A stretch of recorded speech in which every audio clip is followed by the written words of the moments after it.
Welcome to Orioles on the Verge. This is Zach Spedden, joined as always by Bob Phil and Nick Stevens. And it is that time of year as we bring you our annual predictions. So this time around, we're going to split it up into two parts. In this episode, we're going to focus on some of the broader topics surrounding the Orioles this season. Before we get into the second part of the episode later this week, which is going to be our over-unders based on the various projections that are out there for Orioles players this season. And as always, we're going to be joined by Connor Newcomb, the host of Locked On Orioles, to do that. And we'll get into that in just a moment here at Orioles on the Verge, which is brought to you by BetOnline. BetOnline is the world's most trusted betting platform and your number one source for betting on all the madness. Even if your bracket is busted, BetOnline has more ways to stay in on the action with a free Sweet 16 bracket and live betting on every remaining tournament game.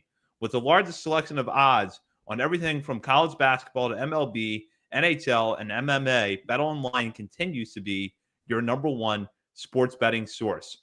From every Cinderella story to every hat trick, BetOnline has you covered with odds, stats, and more for every game, every play, and every win. BetOnline, the game starts here. I'm happy now to reintroduce one of our most frequent guests here at Orioles on the Verge. He is the host of Locked On Orioles, part of the Locked On Podcast Network. He is Connor Newcomb. Connor, good to have you back on the show. It is fantastic to be back. I earlier this week on my show, I did my 4 bold predictions. So these will be my slightly less bold, unless things get out of hand, predictions on today's episode. Well, and this is an annual tradition here. We always have you on the last show before the start of the regular season to predict what's going to happen with the Orioles and their players over the course of the regular season. So let's just dive right in. And I'll bring up the first prediction prompt. How many games will the Orioles win, and will they make the playoffs? Now, if you don't want to disclose yet how far you think they're going to go, you can do that a little bit later on. But for right now, how many games are they going to win, and do they make the playoffs, Connor? I will take 90 wins. I think that's a nice round number to start with. And I think they do make the playoffs as a wild card team once again. I do think that the lack of a Garrett Cole makes the Yankees, I think, less likely to win the division, but I also think the whole division is stronger.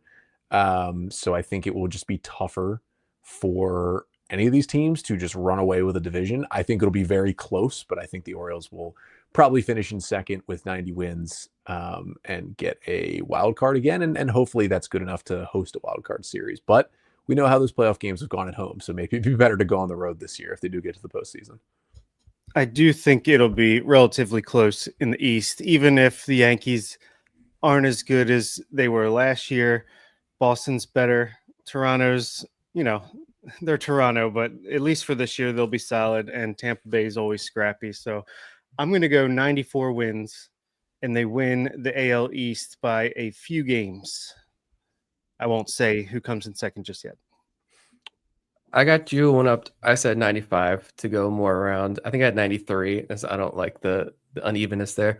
But yes, 95, you win the AL East. And yeah, we'll get into more of the AL East here with the later prompt, but 95 and taking the division. I'm going to go 93 wins, modest improvement over a year ago thanks to a better lineup and a stronger bullpen.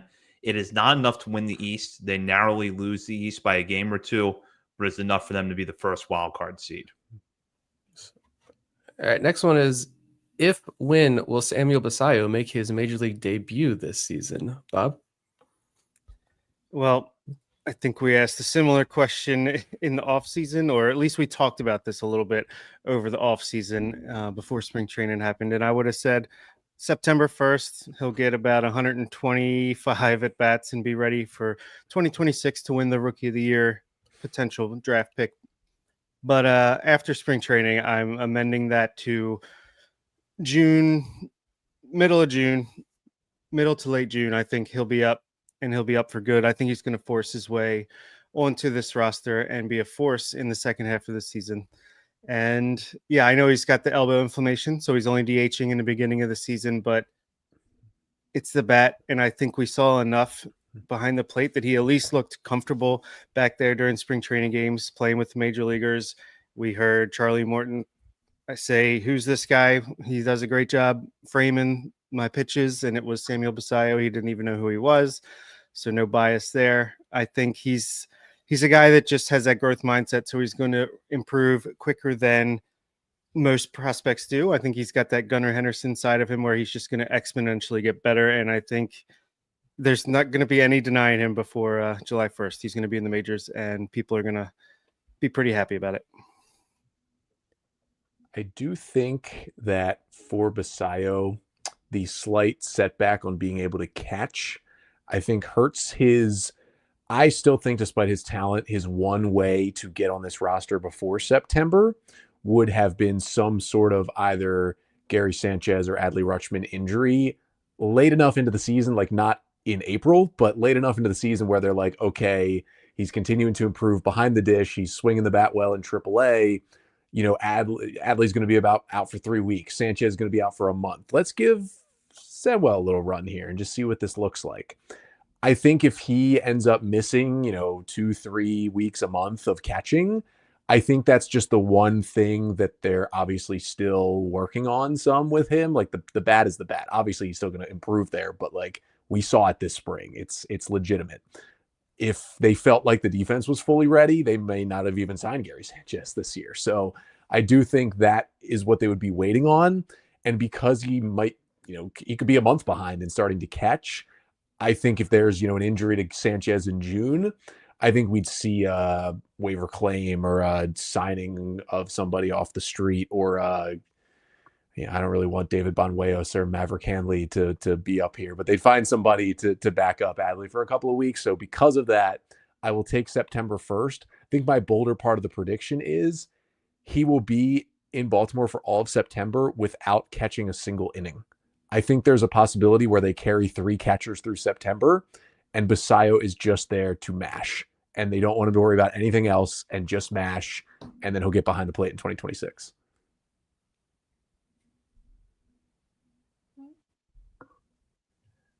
Looking at the Orioles schedule, I believe I agree with Connor. I do think that Basallo is going to be held back a little bit by the injury. I'm going to go September 9th at home against the Pirates, which normally would be a sleepy Tuesday night game, but if you get Basallo's debut with Paul Skeens on the mound, possibly, that could be a really fun game. I don't think that we're going to see a lot of him because of the injury and because I actually think that the combination of Adley Rutschman and Gary Sanchez is going to give you a lot of production offensively behind the plate this year. So the Orioles really are not going to be desperate for an upgrade back there, but we do see Basallo this year, and we'll see him for most of September. Yeah, I'm pretty optimistic about Gary Sanchez and what he's going to bring offensively here this year. Maybe famous last words there, but I think he's going to do more than enough to hold his own here and be productive in this lineup. And so I don't think there's going to be a big rush to bring up Basallo. So I'm going to say sometime in late September, they're going to give him, or early to mid-September, they're going to give him an opportunity to just hit DH, maybe not even a lot of first base, but they're going to give him a lot of run with the bat to get comfortable, get a taste. And then 2026 is, that's the year. You want to save that rookie eligibility for 2026, rookie of the year then, and no holds bar once Basallo's up for good at that point. All right, I guess I'm on an island. Who finishes with a higher F-WAR in 2025? Oh, this is a spicy one. Tyler O'Neill or Anthony Santander? Let's start with Connor. A higher F-WAR. Okay. O'Neill or Santander? I think Santander because you can bank on him playing 150 plus for the Blue Jays. And whether it's sitting against some righties or it's, listen, if Tyler O'Neill plays 120 games for the Orioles this year, I would feel honestly okay about that. Just with the amount of injuries he has had, if he can avoid the big one, and I am writing in at least one IL stint for him. That's just the player he's been. Hopefully it's not too long. And I'm writing in some games where he sits against righties. Because of just the volume that Santander will play versus O'Neill, I will take that on a per plate appearance basis. I do think there's a chance O'Neill is the better hitter, but WAR can certainly be a counting stat. depending on how much you're going to play. And I think Santander will accrue more just because of that playing time. I mean, he's shown that he's gotten his body right recently, and at least for this year, he's going to be out there every single day for the Blue Jays. Yeah, you look at this long term. Sure, was it the right decision? Probably. That long term contract with Santander is probably not going to age very well. I think that's something a lot of people can agree on. But I do think for 2026, and this isn't a knock on Tyler Neal at all, I give the edge to Santander. I think he's going to have a really good year. I think at least half of that Blue Jays lineup is going to be really good as long as they're together and on the field. And O'Neill's going to be huge for this organization as well. But for 2026, I'm going to give the bump to Santander. What about for 2025? Yeah, 2025. Same. Whatever year it is now. This has been a long episode. I'm going to go with O'Neill by a slight margin. I do agree with Connor. You have to account for the injury, but I think O'Neill has a healthy enough season that the fact that he'll be better than Santander in every area except for home runs will give him a little bit of an edge. I expect him to walk more. And one thing that I think could be a lot better for O'Neill this year than last year is his defense. I'm just curious to see what a full, healthy offseason coming off a relatively healthy year for him does for his body, not to mention the short right field at Camden Yards. If the Orioles can keep him out of left field for most of this season and have him playing that short right field at Camden Yards, I think his defensive value is actually going to be pretty good. So I just feel like across the board, O'Neill will have a better season. And I think the games played, Santander will have the edge there, but it will be close enough that O'Neill's overall value allows him to narrowly edge out Santander for F4. Yeah, I agree with Zach. I think it might be a little underrated how the turf in Toronto, playing 81 games on the turf, is going to do for Santander. I know he doesn't love playing on the turf, but he signed there for 5 years, so good luck. Get your bag. But I think it's kind of underreported. Yeah, obviously Santander's been in much better shape the last 3 years, played in pretty much every game, but he was an injury-prone guy a little bit before that, and now he's getting a little bit older, getting on the turf.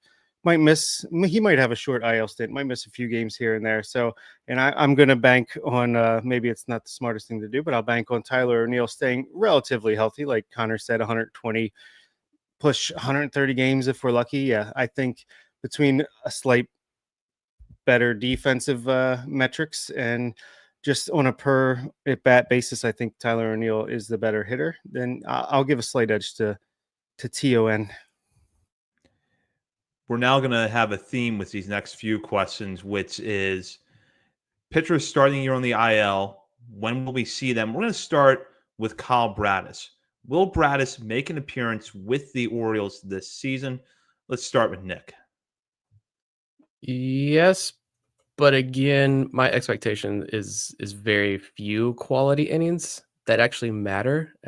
I can't set myself up for that disappointment again. So I daydream about Bradish getting back by the end of the year and sitting at the top of the rotation, forming a fun, 1-2 punch with some in-season acquisition here. But we'll see. I'm setting my expectations very low. But yeah, we see Bradish at some point in the second half of the season.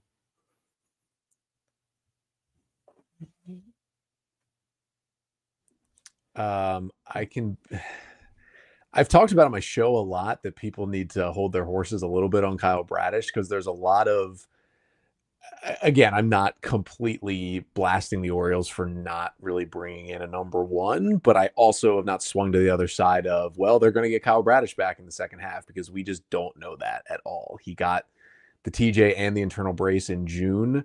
It's 12 to 18 months. 12 months sounds good. 18 months puts us at 2026 at that point. So maybe September. I just, they brought him back from an injury once, not too early. They just brought him back from an injury and had to get the Tommy John. I think after doing that, they are really, really, really going to want to make sure that he's okay. And all it takes is one tiny little setback and his 2025 is toast. It may also depend on what the state of the pitching staff is, what the state of the Orioles are. I could see a scenario where Kyle Bradish gets to let it rip for 1 or 2 innings at the end of the year. That would be certainly interesting to kind of build himself back up for 2026. But I'll say we see a little something, a little Jacob deGrom type something where he came back and made like 2 starts at the end of the year for the Rangers, except they're a little more important because the Orioles are trying to go to the postseason, and then they use him as a reliever in the playoffs. I think, well, especially because once the Yankees guy, Garrett Cole, he got the same procedure where it was the Tommy John plus internal brace, and they were talking about how that could shave a month or 2 off the recovery time by doing both, which is what Bradish got. I'm hopeful maybe we see him sometime in August, and maybe they build him up to be a 5 and dive, not pushing the pitches per game innings limit too much, maybe like up to 80 pitches an outing once he gets back to the major leagues. 5 and dive, get him in there.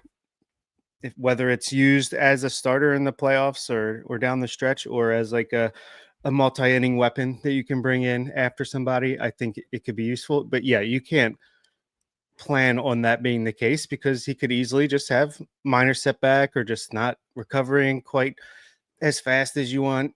So again, it could be a couple innings at the end of the year. It could be 0 innings. I think I'm an optimist. I'll say he's back sometime in August and does play a role on the team down the stretch, but not like enough where you couldn't go out and try to trade for Sandy Alcantara or something like that. Yeah, I don't think we're going to see enough of Bradis this year to offset the lack of a top of the rotation enforcement for this club. So I do think they're going to have to address that at some point. My prediction with Bradis is that we see him in September. He maybe gets a few starts, and it looks a little bit like John Means in 2023. Hopefully, with a much better postscript to that return. Means looked great, but then obviously has battled injury issues since then. I do think that we see Bradis in a small sample size, a couple of short starts, and I think ideally the Orioles would be in a situation where maybe with a week left in the regular season, they've got their playoff spot sewn up, and they could put Bradis out there for a 3 or 4 inning start just to let him get his feet wet again and build up towards 2026. I do think this, though, and Connor touched on this, I do think if the rotation is stable going into the final month of the season, and it's a gray area of whether or not you should bring him back, that the Orioles won't bring him back. They'll just let him rest and build up for 2026. What about Tyler Wells, Bob? Yeah, he only got the internal brace, so it's a little bit faster, and I think his procedure was done before Bradish's. So I think around mid-season he'll be in play. I don't think he'll make a start for the Orioles in 2025. I think he'll probably be strictly a reliever when he does come back, as long as his rehab and recovery goes as planned. But yeah, I think that'll be a nice boost to multi-inning reliever, or maybe even go back to his Rule 5 season where he was a 1-inning reliever, pumping a little bit more gas than he does as a starter. And yeah, I think it can hurt to have his arm available again as well, because when he's healthy, he's been very effective for the Orioles. That one's going to be so interesting for Tyler Wells because if you're the Orioles, you're going to get him back. I think I feel a lot more confident about that because he just had the internal brace and because there's a chance he could just come back as a reliever. And I think many out there, not all, but many out there, that includes myself, have kind of put Tyler Wells into their brain as a relief pitcher moving forward. Now, that doesn't have to be the case. He's been a good starter in the past and it still could happen. I'm just so intrigued by what the Orioles do. Do they see him as more of a reliever, see his rehab going well, and say, hey, we could get him in 1 to 2 inning stints by August 1st. Let's just do that and help our bullpen. Or do they say, we think Tyler Wells is going to be part of our rotation in 2026. We want to make sure he's ready to do that. We're going to continue to build him up as a starter. He could still come back as a starter this year if that's what they want to do, but that really changes that timeline. I say he will definitely pitch for the Orioles this year. I'm unsure what it looks like, though, and I think it all depends on how the Orioles see him and also what the rotation looks like, right? Like, if the rotation's looking tough and Bradish isn't coming back, they may build Wells back up as a starter, take those extra couple of weeks to make sure they have a starting pitcher coming back later in the year rather than just bring him back as a reliever. I trust the depth they brought in enough that they won't have to do that. So I think he does come back earlier as a relief pitcher, but it'll be interesting to see what the Orioles we may actually learn what the Orioles think of Tyler Wells' future with how early he comes back this season. Yeah, absolutely. I am going to say that we see Wells shortly after the All-Star break, just ahead a little bit, knowing that sometimes these injuries can take time to recover from. I do believe that he's going to be brought back as a reliever. But as Connor said, if there's a need for him to pitch out of the rotation, that could, in theory, change the rehab process and the timeline a little bit. What I would say you really want to watch out for is when Wells starts his minor league rehab appearances. How deep is he going into his outings? Because typically when relievers go down to the minor leagues, they technically are the starter for the game, but they might only pitch an inning. If you start to see Wells going 2-3 innings and starts at Aberdeen, then he gets bumped up to Chesapeake and he's making 4 or 5 inning starts, that tells you all you need to know about what the Orioles were thinking initially. But if it's 1-2 inning outings at the most at every level, then I think that it's definitely going to be a bullpen situation for him. And it's funny. I just looked it up. I mean, I know he's still on a rookie deal and he still has 3 years remaining until he hits free agency. He doesn't become a free agent until after 2027. He still has minor league options. Tyler Wells is 30. He's going to turn 31 right around when he comes back. He turns 31 in late August. I think he'll probably be back before that, but not long after he's back in the big leagues, he's going to be 31 years old. We're kind of at the point where you're not really looking at him as a young pitcher who could be a starter or could be a reliever. Like, obviously getting this surgery and the injuries that he's had, and the fact that he was injured when he was a Rule 5 pick have delayed him to be 30 now and still kind of be not fully proven in the big leagues. But in terms of his clock as a pitcher at about to be age 31, like, it's kind of the time to make that decision. And the Orioles are in a tough spot because of him coming back from surgery. But I don't know why I thought he was still 27, but I pulled up the Fangraphs page and I was like, Tyler Wells is going to be 31 this year. He is not a young man by baseball standards anymore. So that plays a role too. And that's why I said you bring him back and you put him in the bullpen. Like, just let him eat out of the bullpen and squeeze every ounce of value you can out of that arm now. I'm sure the Orioles would love to stretch him out as a starter because this is what they do. But yeah, no matter how many years of control he has, you look at his age, you look at his injury history, you say he can help this team now in the bullpen and potentially next year as well. So let's just let him eat there. And our third pitcher in the series, it's less. Yeah, he had an injury in spring, but he'll be back relatively soon. But will Trevor Rogers make an appearance with the Orioles this season? / will he make a start, or is he going to get passed up in the pecking order? Zach? I'm going to stick to the prediction that I've had about Trevor Rogers since the offseason, which is that he will be brought up to the major leagues in the second half as a reliever. I think it's good to have him in Norfolk as a starter and work him as a starter down there because it gives you another left-hander. It gives you more depth, not to mention someone who has ample experience starting at the major leagues and has done it at a high level at various points in his career. But if the rotation is stable enough and there's enough depth that someone like Brandon Young or even Cameron Weston, who's going to be Rule 5 eligible at the end of this year, has a strong case to get innings out of the rotation late in the year, you can start to build Rogers up as a reliever because as frustrating as that trade is to talk about, the Orioles still have Rogers for 2 seasons. And if they're able to bring him up as a reliever down the stretch this year and have a hard-throwing left-hander, which he probably could be in the back end of the bullpen in 2026, that would go a long way to really working out the value of this trade. I'm sure the Orioles still believe that they can fix whatever is wrong with Trevor Rogers and do it as a starter. But I feel like over the course of this season, we're going to see the better option for him and for the Orioles is for him to pitch out of the bullpen. So I'm going to say that kind of along the same timeline as Tyler Wells, he's up after the All-Star break, and it's strictly as a reliever. I don't know when he makes his debut. He will see sometime this year. I just need him to pitch some sort of meaningful innings for this team because even earlier this morning, I listened to another show, national broadcast, the Orioles traded 2 high-quality prospects for nothing.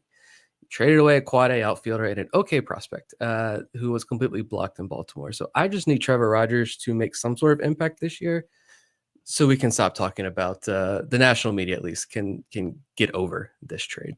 they're going to continue to talk about it, but just get over this, that it was a disaster of a trade for the Orioles, which it may end up being, but we don't know yet. Yeah, I mean, his timeline is obviously way better than the other two guys we talked about. It's a knee injury and not an arm injury, and he's already thrown a bullpen. The Orioles said he threw one late last week. So he's going to be ready, I would think, by May at the latest to pitch. Now, the question is, will the Orioles need him? Kyle Gibson will also be ready by May. So if they need a starter, it's going to be Kyle Gibson and not necessarily Trevor Rogers. But he's got options, which kind of works against him maybe a little bit because they can just leave him in AAA. They don't necessarily need to pull him up, but it also helps him because if they do need to call him up for a spot start, they can send him back down and they don't have to worry about going through the entire roster cycle and still having him as depth. I would pretty much guarantee he makes at least one start for the Orioles this year. You need so many starters to get through a season. A little quick preview of Wednesday's episode of Locked On Orioles. I talked about like what Kyle Gibson will do for the Orioles this year because it is a question. They have 5 starters. Now they're signing a guy to a major league deal who's going to be back in May. What if the Orioles don't need a starter then? The Orioles used 13 legitimate starters last year. That's not counting like Matt Bowman starting that game at the end of the year. Like not counting openers, they used 13 legitimate starters. They have 7 who are healthy right now. They have 5 who are going to start the season injured. That's the 12 they have in the organization, and they used 13 last year. So I have a feeling Rogers is going to be used at some point. Now, how effective he is, I mean, who knows? But they are going to get to a point where they have to call him up. I mean, the Orioles last year DFA'd Cole Irvin. He cleared waivers, and they had to recall him because they needed so much pitching to bring him back up. I think Trevor Rogers probably has a higher ceiling than Cole Irvin. The Orioles wouldn't have traded for him if they didn't think that. And so I think he's going to get his chance once he's healthy. I truly have less of a read on him than any other player maybe in this organization right now, but he's going to get some sort of shot, I think, this year. I think he'll make an appearance for the Orioles. I do not think he'll make a start. Obviously, he could. If they need a spot starter, he's in turn. You bring him right up. You can option him after the game if need be. But I think he's I think Brandon Young is past him. I think Chase McDermott is higher on the proverbial list to give someone a shot if an opportunity arises. Obviously, they signed Kyle Gibson. Grayson will be back at some point. Tyler Wells, Bradish late in the season. Even a guy like Cameron Weston or Alex Pham, I feel like could pass him if he doesn't make the improvements that the team wants him to, which is increases velocity. And I'm sure they're tinkering with other stuff as well. I'm kind of with Zach. I think he'll be a reliever pretty much for the Orioles. And unless they can work with him, get him up back to the Trevor Rogers he was, it's been a while. But yeah, people are going to be complaining about this trade for a long time is what I feel like. And it's fine. Who will be the most pleasant surprise on the Orioles this year? And let's start with Connor. The most pleasant surprise. How about Charlie Morton? I think the general public, only because of his age, is very down on Charlie Morton. And if you look at his stats, it's not like he was incredible for the Braves. But if I told you that Charlie Morton could pretty much repeat what Kyle Gibson did for the Orioles 2 years ago and make 33 starts and stay healthy while things, because it's pitchers in Major League Baseball, tend to crumble around him and have a mid-4 ERA and, have more than half of his starts be quality starts and keep his team in the game. I think in reality, that's what the Orioles are projecting from Morton. But in a lot of Orioles fans' heads, it is this guy's 41. He's going to be on the IL in May. And when he is out there, he's going to have a 5 ERA. I just think a lot of people, once they watch him, is going to be similar to watching Kyle Gibson, where I know Kyle Gibson ended up with like a 4.6 or 4.7 ERA with the Orioles 2 years ago, but just watching him night in and night out felt like his ERA should have been better than that, because rarely did he really let a game get completely away from him, and he posted every 5 days. And I think Charlie Morton is going to do that with better stuff than Kyle Gibson and have actually a higher upside that will allow him to make 30 plus starts, which he's done for 7-8 straight years now or something, and just be a consistent force in a rotation with a lot of questions? For me, it's another pitcher, a young pitcher that earned a rotation spot in the last few days. We heard that he's going to be the fifth starter, pitch the home opener. That's Cade Povich. I think he came into this spring, made some tweaks.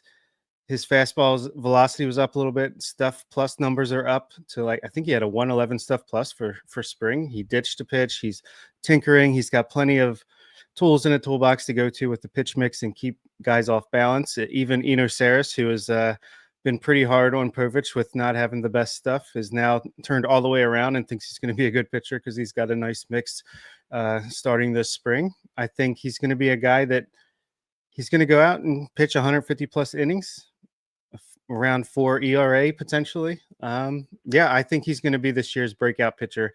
If it couldn't be Grayson Rodriguez finally breaking out, and maybe he still can when he gets healthy, then Cade Povich, the guy you traded Jorge Lopez for and made comments right after the trade saying, think he can be a middle of the rotation arm. Well, here you go. I think he does it this year in his first full season, second season in the major leagues.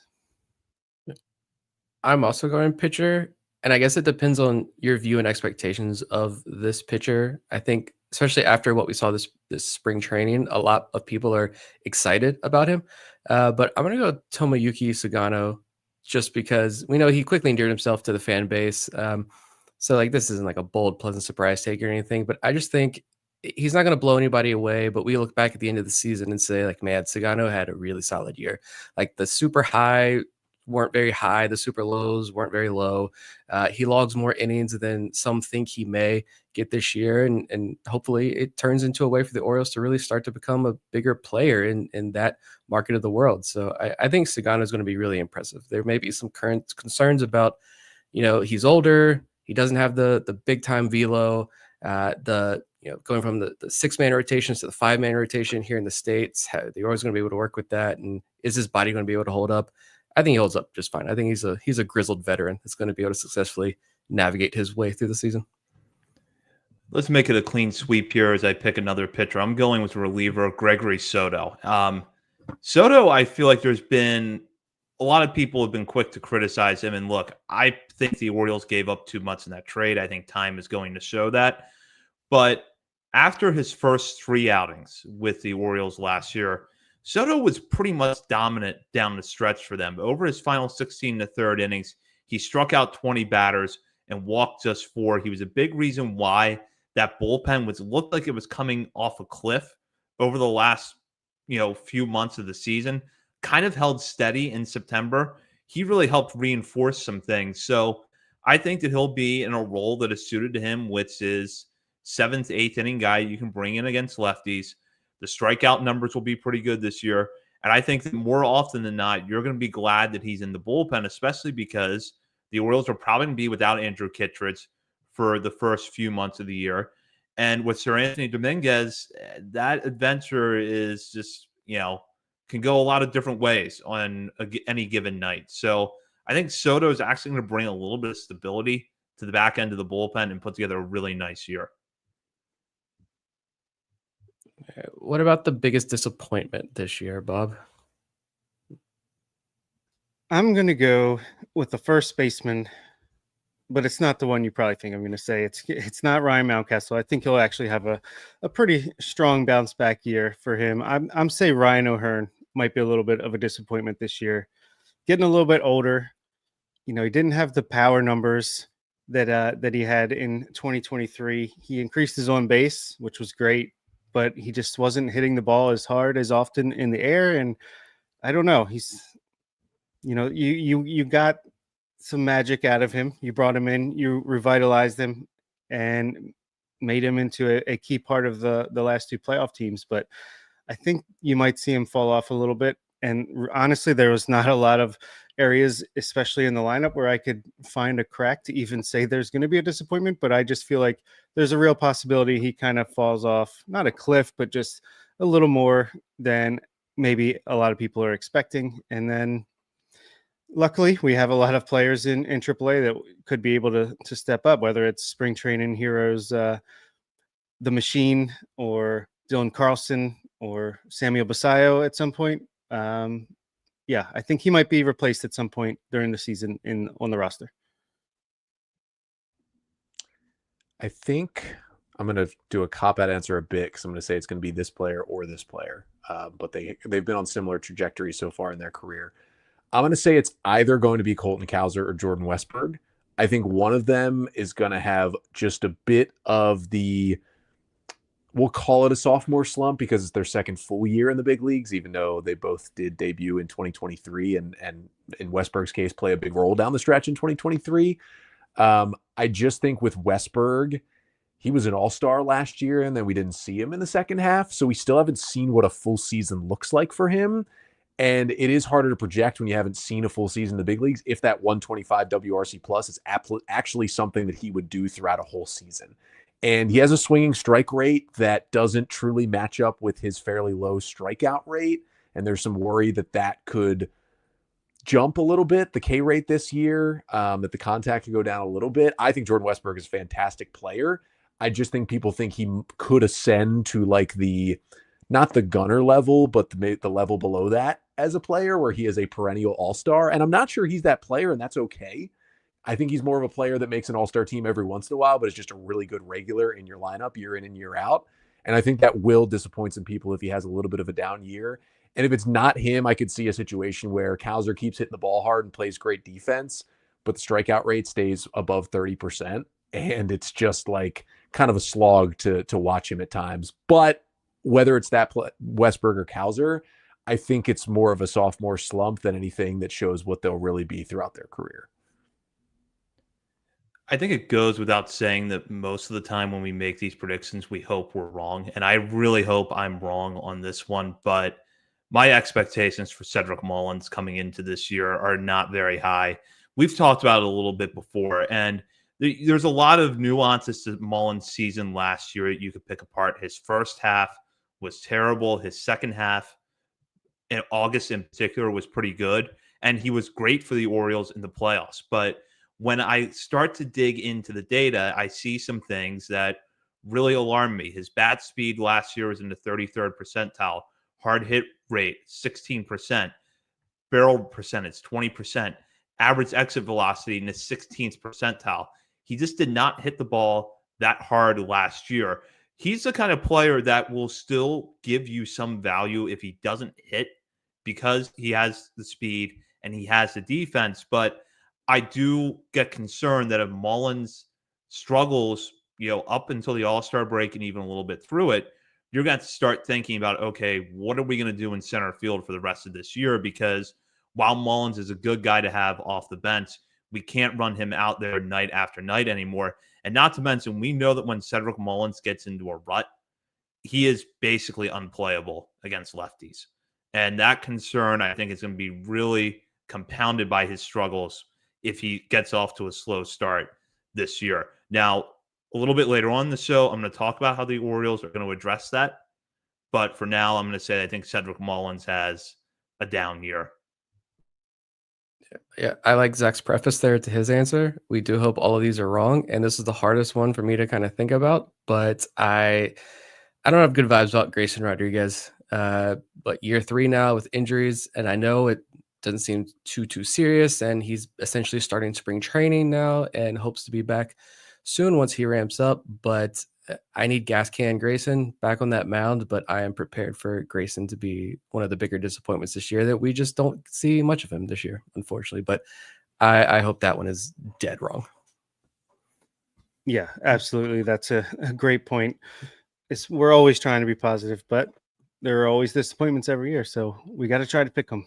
My next question is rookie eligible player with the biggest impact. And I'll preface this by saying the non-Sugano division. So let's go with Zach. I'm going to go with Brandon Young. I think Brandon Young is going to have 10 to 12 starts in the major leagues this year. And when we look back on it, we're generally going to be happy that Brandon Young had some time in the majors this year. Like we saw with Cade Povich last year. Sometimes with rookie starters, you're going to get a good game, and then sometimes you're going to get one that is really ugly. And we're probably going to see that from Young a little bit this year, but I buy into what we saw, the little bit of a stuff jump from him at spring training. He looks strong now, 2 years removed from the Tommy John surgery. And let's face it, he had a really, really strong case to get to the major leagues last year. I think the Orioles didn't bring him up because he had thrown a lot of innings and the rotation kind of leveled off enough in September that they weren't that desperate for help.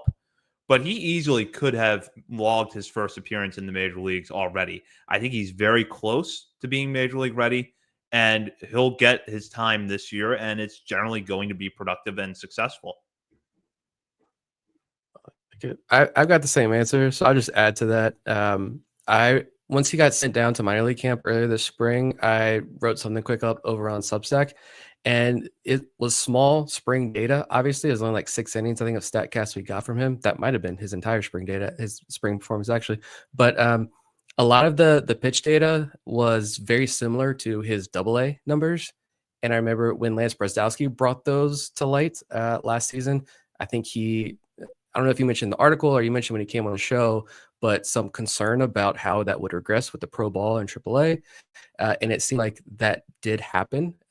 But I think it was fatigue, with COVID and coming back from second Tommy John surgery, the COVID season that he missed. The second Tommy John surgery, he really doesn't have a ton of mileage on that arm. And he was a workhorse last year. So we saw the fastball velo up 2 miles per hour. And a lot of the data, the induced vertical break, spin, all this stuff looked very good. So I think Brandon Young and Baseball America just put out a good article themselves this morning, kind of highlighting all of that and a little bit more and saying it is now considered a plus fastball. So I think Young has set himself up very nicely to be productive this year in the big leagues. I think it's got to be Chase McDermott. If this lat thing gets figured out, he threw a bullpen last week. That's all good signs, whether it's a starter or reliever, whatever, whether he's on the DL Hall track, just you got to let it rip at some point this year. The Orioles pitching staff as a whole, I think this bullpen is going to be really, really good, but the pitching staff in a whole has some questions.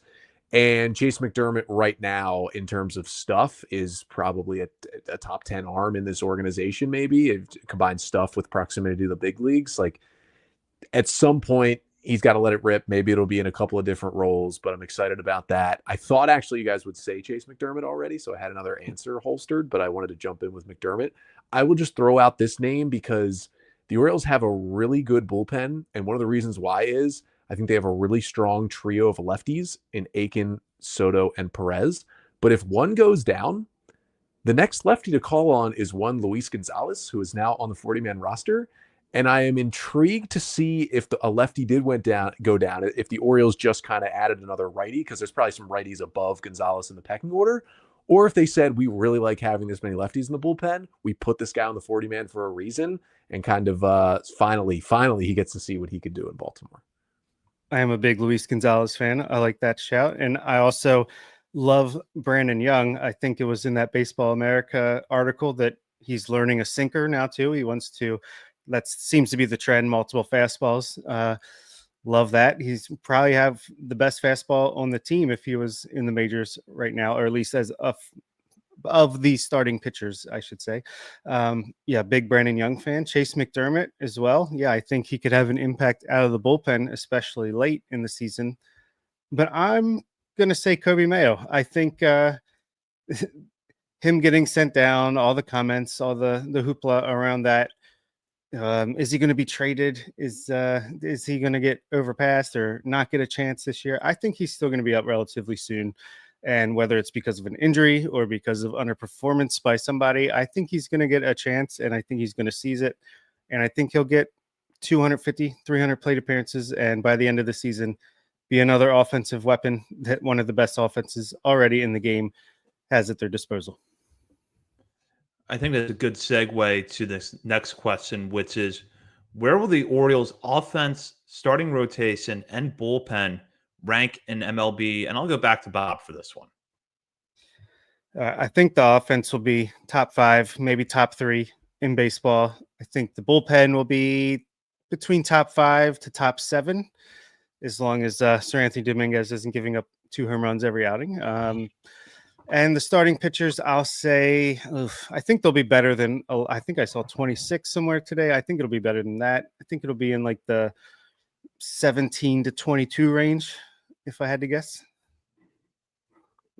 I said offense top 4, Rotation 16th. Not sexy, but gets the job done. Bullpen, it's top 5. I will say bullpen first, because if anyone has not listened to the bold predictions episode from Locked On Orioles on Monday, I predicted that as my boldest prediction, the Orioles would set the all-time record for F-WAR by a bullpen in a single season, which is held by the Eric Gagne Cy Young 2003 Dodgers. That's probably a little too bold, but this is the number 2 projected bullpen by Fangraphs this year. Like, I don't quite know why people are so down on this bullpen. It is the best bullpen on paper this team has had since like the prime Buck Showalter pens, where Michael Givens was like your 5th best reliever, because that's how good the bullpen was. They have 5 to 6 dudes with closer type stuff in this bullpen. And some of this hinges on Felix at some point getting back to 2023 Felix. But if he does, they have length, they have lefties, they have righties, they have strikeout stuff, they have ground ball guys. They have everything you could want out of a bullpen. And it could get better, because there's a scenario where Albert Suarez just kind of loses it and the Orioles call up like a more exciting arm to be in his spot. Like Chase McDermott maybe takes that spot in the bullpen. So I think bullpen number 1. I'll go homer pick and say offense number 2 behind the Dodgers. And I'll say rotation 19th in baseball.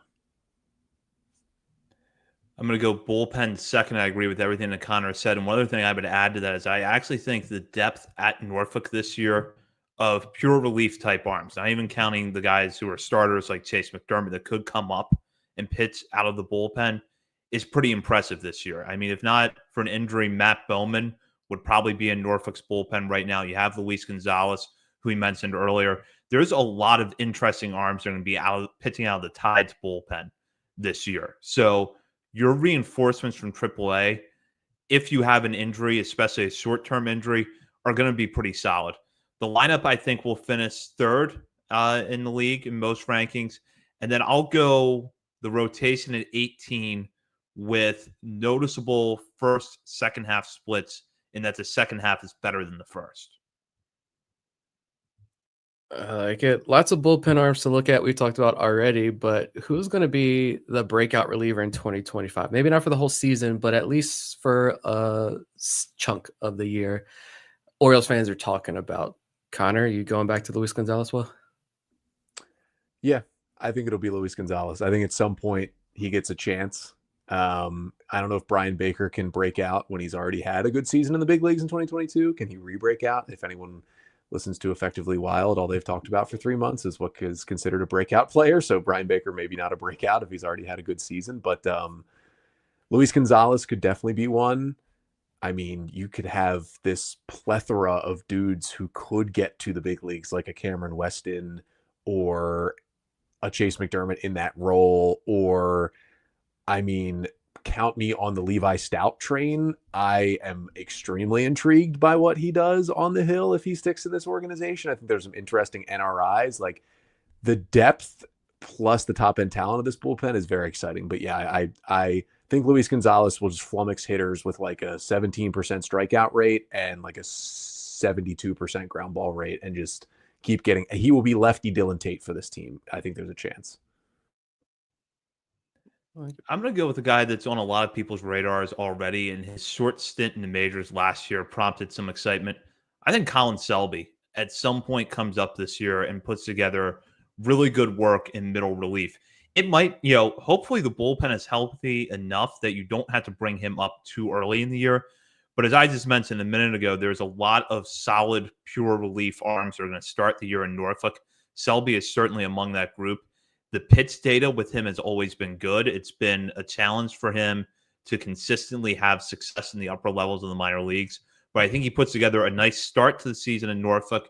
And maybe by August, you see him in the Major League bullpen, and he gives the Orioles a final couple good months to the season. That would have been my pick as well, but is he okay? I know. Do we know? He made one spring training outing, he gave up 4 runs, and he was sent to minor league camp in like February for a guy who I think we all thought was, if there was going to be an injury, which there ended up being, was going to be competing for that roster spot. Now, he probably wouldn't have got it anyway because he has options and the other guys don't. But I felt like we should have been in a spot where Colin Selby's right in the mix right now to get Andrew Kittredge's spot, and instead he's nowhere to be found. So that does worry me a bit. I don't know if anyone saw anything with him throwing in minor league spring training games or whatever it may be, but I worry about the health of Colin Selby at the moment. So strange. Yeah. That he was going to be my pick if it wasn't for the curious case of him getting sent to minor league camp, like you said. But I am a Selby fan.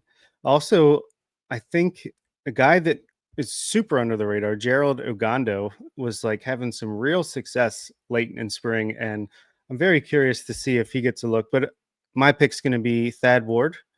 I thought he actually looked pretty good in spring. And he's got a good sweeper. He's got a nice sinker. He's got a nice mix. I don't think he's going to be a starting pitcher on this team, but for a guy that could come up, give you some solid innings in the middle innings, I liked what I saw from Thad Ward. I'm curious to see what he can do. He at times does not know where it's going, but that sweeper, I believe some of the sweepers he threw in spring training, I talked about this on my show, had more horizontal break than like the Greg Weissert sweeper, which is the sweepiest sweeper in baseball. It moves more than anybody's. And Thad Ward was throwing sweepers that moved more than that. Now, he's got to command his stuff a little bit better, but I can see why the Orioles claimed a guy off waivers who had like a 6 ERA in the Nats AAA rotation last year. Harness a little bit for those 1 inning rolls. I like, my pick was going to be Levi Stout that Connor mentioned earlier, just because this is according to the TJ Stats model, Thomas Nesteco. In his spring outings, Stout's fastball averaged 95, had 19 inches of induced vertical break, a 102 stuff plus, the slider at a 115 stuff plus grade. So will it translate to big league success? If called upon, we will see. But yeah, the stuff is clearly there for Levi Stout. Yeah, I think it might have been on our Discord somewhere. Somebody somewhere heard Michael Elias say, like, his stuff is legit to a guy in the stands. I actually think that was a patron. But hey, sign up for the Discord. And you get little insights like that. Next question is, we're talking big stuff now. Who's going to be the Orioles MVP in 2025? Nick? I'm all aboard the Adley Rutschman bounce back this year. I'm going to give it to Adley. Single Adley. All right. Yeah. I will take Adley Rutschman as well. I think it's not just a bounce back to his regular performance. I think we're going to see a whole new version of him. I think Levi Stout will probably finish second in most valuable Oriole votes, but I will give it to Adley Rutschman. I'll go with Gunnar Henderson. I don't think his injury is going to be a long-term setback, and I think that when we see Gunnar on the field again, it will be the best version of Gunnar Henderson that we've seen yet in his career. I think he's going to have top 3 finish in American League MVP voting, and he'll be the Orioles MVP despite competition from Adley. Yeah, I completely agree. I think Gunner's going to miss like a week, maybe. He'll still play 150 games about. So yeah, I think he's like Nick, like Zach said, I think it'll be the best version of Gunner that we've seen. He's always improving. Might be a little bit slow to start just because he didn't get the reps. But yeah, I think he's going to be MVP caliber all season long. So I'll go with Gunner as well. All right, who do we think is going to be the Orioles' best pitcher this year? Unofficially, the Orioles Cy Young. Let's start with Connor. It's going to be Zach Eflin. I mean, it's hard for me to not pick Zach Eflin right now. He's the best healthy pitcher on the team. And without knowing what Grayson's season, Bradish's season, when they trade for somebody is going to look like, I trust no one more in this entire pitching staff than Zach Eflin to just go out there, give you a low 3s ERA, eat a good chunk of innings, stay healthy, have a good pitch mix, just do everything the Orioles wanted and needed him to do when they traded for him. And I think by the end of the year, he might not be the most electric guy. He might not be a guy you want starting game 1 of a playoff series, but for the full picture of what he does, he's got to be the winner.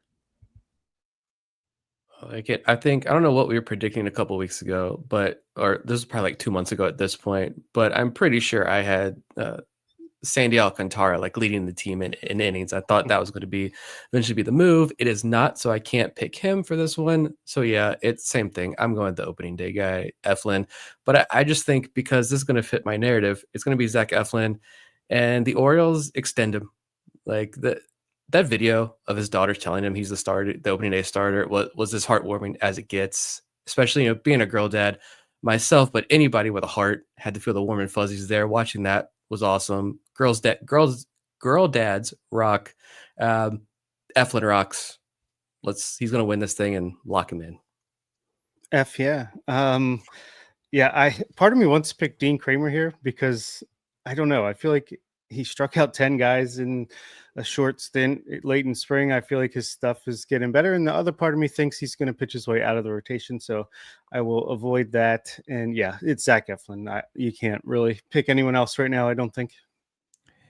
Eflin is the safest choice, but it's also the correct choice with where the Orioles stand right now. The way that I view Eflin's production this year is that maybe he's not an ace, but we're going to be very, very happy that he was on the team this year. And Nick, I fully buy into the idea that the Orioles should extend him. And I think that by the All-Star break, anyone who hasn't come around on that idea yet will be banging the door down for it to happen. Well, we jinxed that one, the clean sweep jinx. So let's move to the biggest storyline of the 2025 season, Bob. Biggest storyline is going to be Jackson Holiday is finally Jackson Holiday that was clamored for last season. I think not only is he going to be an all-star in 2025, I think he might get some MVP votes at the end of the season. I think he's got the toe tap in play now. He's comfortable with it. He looked really comfortable and good all spring long, defensively, offensively. I think he's going to be the leadoff hitter by the trade deadline. By the midpoint of the season, I think he'll move up to about leadoff, and I just think he's going to bat like 290 with 15 home runs, 30 stolen bases, and announce his arrival. I think it's the Jackson Holiday show this year. I really think it's the starting rotation and who steps up. I think Zach Eflin is kind of a known quantity in what he's going to do. Who steps up behind him? Does Grayson Rodriguez return? Does one of these X factors, question marks, young guys? Really, the big question is like, who's going to be this 5 at the end of the year? We know who the 5 is at the beginning of the year. Who's going to be pitching when the Orioles are fighting for potentially a wild card spot or a division in September? I think that's going to be a story all season long.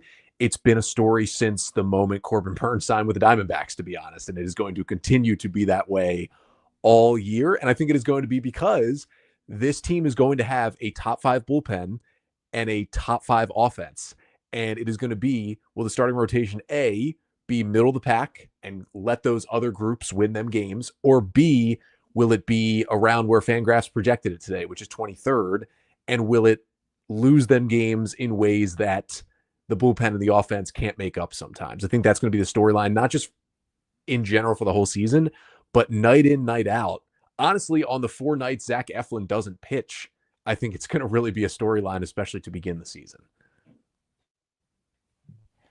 I'm going to say the return of Felix Bautista because I don't know that people quite have grasped yet how much that means to the bullpen. Because if you didn't have Bautista healthy, right now we would be talking about, well, what can I get from Sir Anthony Dominguez and Gregory Soto and Yenier Cano in the closer's role? It's the same that Andrew Kittredge isn't going to be healthy. Now it looks like the whole bullpen is going to collapse. Andrew Kittredge is going to miss at least a few months. And with the depth the Orioles have, it's not that big of a deal because they have Bautista. I don't think Bautista is going to return to dominance right away this year. I would not be surprised if the first 2 months in particular are a little rough around the edges. And you have some outings in there where he comes into a game with maybe a 2-run lead and gets the job done, but makes it a little bit more uncomfortable than you would have liked. But then I think that once he's back on the mound long enough, he's going to refine that dominance, and the second half, he's going to be lights out. I just zoomed out a little bit and looked at pitching development as a whole because that's our brand. That's what we do. So I'm just going to hammer that point here when I can. The Cade Povich has a solid second season. Brandon Young makes a big impact. Chase McDermott gets healthy and built back up, and we see him make some noise. And of course, to break it down to, into the minor leagues, of course, not everyone who had that initial breakout last year in the minors is going to build on that in year 2, but a couple of guys at least are going to take major steps, and they're going to be massive steps forward in their development. And so I think the pitching is going to outperform expectations at the major league level. You're going to see young guys step up. You're going to see some of these, if it's Herman, it's a Gibson, a Ferret, one of these guys who the Orioles found seemingly out of nowhere is going to establish themselves as, top 100 arms. And people are going to start looking at this Orioles pitching development and Orioles pitching in a whole in the light that it deserves, I think. Speaking of which, welcome back, Juan Nunez. Nice to have him back in the mix. Top 20 prospect. All right, we're getting down to the nitty gritty here. AL East standings, Connor. I will say, I think the Yankees still have the talent to win the division even without Garrett Cole. It's still at least a solid rotation at the very top. They're going to have a good bullpen because they always do. And their offense, I think Jazz Chisholm is going to have a huge year in New York. And I think they'll get just enough from Bellinger and Goldschmidt. Not a lot, but enough to allow Aaron Judge to kind of carry the rest of the team. I don't think that team is built to win the World Series like they were last year, but I think they will eke out the division, followed by the Orioles in second. Then I will go Red Sox, Rays, Blue Jays. And I do think that all 5 teams will be in the mix for most of the season. Agreed. My order is a little bit different. I'm going Orioles at the top. I'm going Rays number 2. Too much fuss about the stadium situation, although I'm sure it'll make an impact. But I like this pitching staff if they stay healthy, and I like the lineup. So I'm going to go Orioles, Rays, Yankees, Red Sox, Blue Jays. I'm going to go Red Sox at the top, and I'll just say that I think the Red Sox are very boom or bust this year. They're either going to push a high 90s win total and have maybe the best offense in the American League ahead of the Orioles, and the starting rotation will be good enough for them to get into the postseason convincingly, or all of this drama that has surrounded them combined with some regression from Garrett Crochet causes them to just collapse entirely. I kind of see it being one of two things from the Red Sox, but I'm going to say that they win the East, followed by the Orioles, and then I'm going to go the Yankees third, Rays fourth, Blue Jays fifth. And I think that kind of like last year, those fourth and fifth place teams are going to be pretty close and are going to be going back and forth for most of the season. The key difference for me is that I like the Rays pitching depth better. And I think the Blue Jays have a clear mandate to get what they can for Bo Bichette and or Vladimir Guerrero Jr. at the deadline this year if they're out of it. So one of those two I think is moved, and Toronto kind of fizzles out at the end of the year. But I do think they're going to be more competitive than a lot of people are expecting.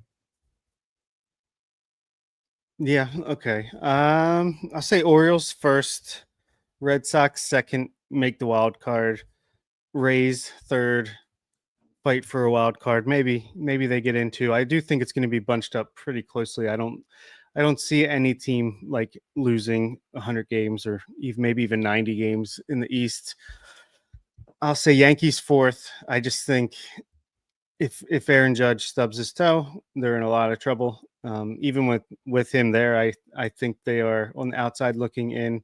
Any more injuries, and it's not looking great. And then I'll say, yeah, Blue Jays fifth. The pitching, they just don't have the pitching. Bullpen's not good. They have some nice players on offense, star players, but if they're not healthy or they get traded at the deadline, like I could definitely see happening, that will certainly not help things down the stretch. So yeah, I'll say Orioles, Red Sox, Rays, Yankees, Blue Jays. And we'll get in now to our final predictions. And I'm very happy to announce a new partnership here at Orioles on the Verge for the 2025 season. Longtime friends of ours, Checker Spot Brewing, will be the sponsor of the final segment. Last call, brought to you by Checker Spot Brewing, located at 1421 Ridgely Street, not far from Memorial Park at Camden Yards. Checker Spot Brewing open 7 days a week. A lot of good food and beer there. Plus, some exciting news here. You will be able to get one of their signature beers, the Bird is the Word, at Camden Yards this year. Look for it behind home plate. That's Checker Spot Brewing. and look for some details from us sometime this spring on a live show. We're hoping to get something finalized soon. And with that, now I will go into our final prediction of the night. And in one fell swoop, I want you guys to give your division winners, your wild cards, and your World Series prediction. And then follow that up with your bold prediction for the Orioles and your bold prediction for MLB as a whole. Let's start with Connor. All right. So we're going NL and AL here across the board. Yes. All right. So I had the Yankees in the American League East, so I'll take the Yankees. I will take the Twins in the Central to rebound and win. I will take in the AL West. I will take the Astros because I'm not quite ready to quit them just yet. My 3 wild card teams in the American League will actually be the Orioles, the Red Sox, and the Rays. I think the AL East is getting 4 teams into the dance this year. In the National League, I will take I'll take the Braves to not get super injured and win the NL East. I will take the Brewers because who else is going to win that division in the Central? And in the West, obviously, I will take the Rockies. No, I will take the Dodgers. And then my wild card teams will be the Phillies. I will take the Padres and the Diamondbacks. I think the Mets miss out on the playoffs this year. And then do you need World Series? Are we doing World Series? Yes. Yes, World Series and then bold predictions. Okay, World Series will be World Series will be the Orioles because why not? The Orioles out of the American League. And this will be the year because I think their window is closing. This will be the year the Phillies finally get one, and I will take Phillies over the Orioles in the World Series, which I think the Eastern Seaboard and Mid-Atlantic would burn. But that would be certainly fun to watch. My bold prediction for the Orioles, I guess I got to take one outside of my 4 bold predictions I did on Locked On Orioles the other day. So I guess my 5th bold prediction will be that the Orioles, what will be my other bold prediction? My other bold prediction will be that the Orioles' second best starter this year will be Sugano behind Eflin. I think even if Grayson comes back for some time, we'll go with Sugano as bold. And my bold prediction in Major League Baseball is that we actually get a rising from the players themselves, not just the fans, to institute the ABS challenge system at some point during this season. Obviously, I don't think it could happen, but I think we're getting it by opening day next year because the players got it in spring training. The minor league players already have it. And then they go from that to then back to the regular umpiring. And it becomes like the number one talking point for the players going into next year. I like it. I will go follow this up here. I got Orioles winning the East. I have what did I put here? Orioles winning the East, the Royals winning the Central, and in the West, I have the Rangers. In the NL, I've got Phillies, Brewers, Dodgers. And so the wild cards, I am going to say the Rays, the Yankees, and the Guardians. In the AL and the NL, my wild cards are going to be the Padres, the Diamondbacks, and the Mets. And then I also have Orioles, Phillies in the World Series. I think that would actually be a ton of fun. I would be excited to watch that. My bold Orioles prediction, I'm going to go super bold, and I'm going to extend the Adley prediction and say Adley is the American League MVP this year. And my league-wide bold prediction is the Athletics finish second place in the AL West. They're not going to finish second place, but I'm going to get super bold here and say that could happen just because I like the lineup. And, Houston is a very good team, but, the Mariners really didn't do much. The Angels, I don't know. I think the people are going to overlook the A's, but I think they're at least going to shock a ton of people. All right. Good stuff. I will say Orioles win the AL East. Tigers win the AL Central. Astros win the AL West, and your wild card teams are the Red Sox, the Rangers, and the Rays. In the National League, I will go with the Mets in the East, the Brewers in the Central, the Dodgers in the West. Let's give the Braves, the Cubs, and the Padres the wild cards. So okay, Diamondbacks don't make the playoffs. All right, I'm doing this on the fly. And then on the World Series, I will say it will be Dodgers over Orioles, and we'll get them back in 2026. Bold prediction for the Orioles and league wide. Bold prediction for the Orioles will be Samuel Basallo gets at least one Rookie of the Year vote. And despite him not premiering until around mid-season, so he'll make an impact in a short amount of time. And league wide, let's see. I think they'll announce that they're expanding to 32 teams sometime this season. All right, that's good stuff. I'll wrap up here. The AL, I think the division winners are the Red Sox, the Royals, and the Astros. I'm kind of the opposite of Connor, where I've been wanting to quit the Astros for years, and they just keep popping up. So I'm going to say this year that they win the division, which of course means they're going to go 72 and 90. Wild card, I'm going to go Orioles, Yankees, Tigers. Then in the National League, I have the Braves winning the East, the Brewers winning the Central, the Dodgers reclaiming the West, and then my wild card teams are the Phillies, Diamondbacks, and Mets. The World Series, I'm going to go the Dodgers over the Royals, who become one of the latest teams that you look at and say, how on earth did they get to the World Series? They will get there and they will lose to the Dodgers, who will be baseball's first repeat champion since 2000. My bold prediction for the Orioles is that Kyle Tucker will be their splash acquisition at the deadline this year. I think that the price for an ace is going to make them back off a little bit, so it'll look more in the Zach Eflin tier for their starting rotation help. And again, target a guy that maybe has a year and a half or 2 years of team control left, like they did with Eflin last year. That will free up the prospects they need to go get the impact veteran bat to add to their lineup and help get them over that hurdle of not being able to win a series in the playoffs. And like I talked about earlier, I don't think the Orioles are going to get much from Cedric Mullins this year.